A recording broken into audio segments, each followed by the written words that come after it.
What do I think of the Dominator V3s after a quick short flight?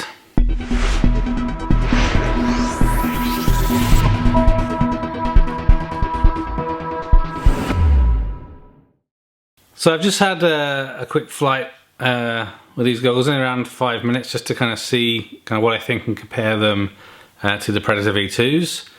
So as kind of in the previous video, it is clear that there is some stretching, but I think you kind of only notice, I think, because you can put the two side by side. So as you see in the video, I try them both on and then have the flight. But I think it doesn't really cause a problem. I seem to have no issue flying or positioning. Perspective seemed absolutely fine. I don't have any footage included from the DVR, so I think it's a good thing to briefly mention. So a couple of things. As mentioned before, the micro SD slot is right here in the middle. It's really fiddly and annoying to try and get it out. It kind of ejects a portion of the way, and then you kind of need better nails or some tweezers to kind of prise it out.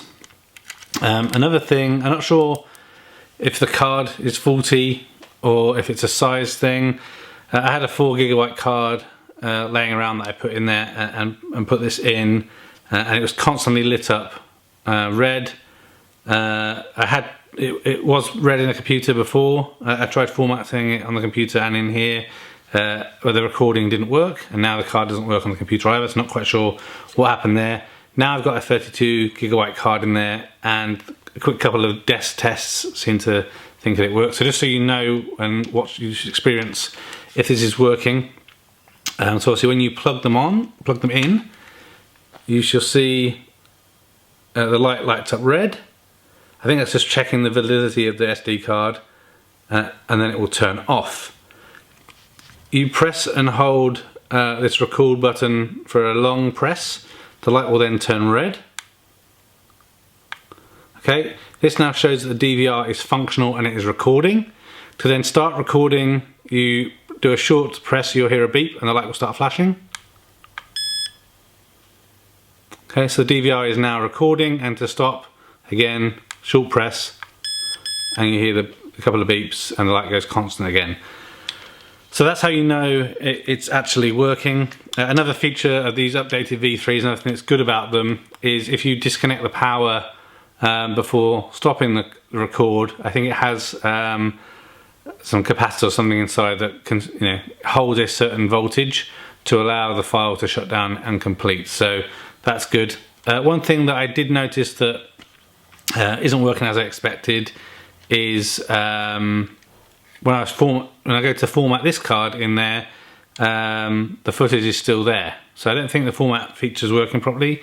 I need to look into that. Perhaps I'm doing something wrong. It doesn't seem to be. There's no error message. It seems to suggest that it's formatting and then goes back to the previous screen, but it's kind of instantaneous, kind of too fast really. And obviously then the content is still there, so need to look into that a little bit more as well.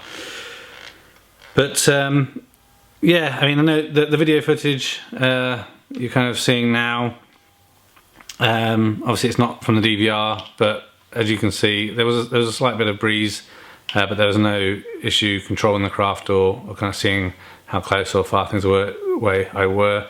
OSD was all visually fine as well. So yeah, no complaints about these so far. Next time I get a chance, I will show some DVR video. I think the interesting thing there with the DVR is it records in 4:3, despite obviously the screens being 16:9, so that's interesting. Cool, so again, thanks for watching. I'll share some more videos on this setup, the antennas and receiver card and what have you.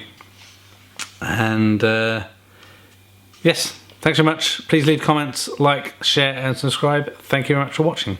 Goodbye for now.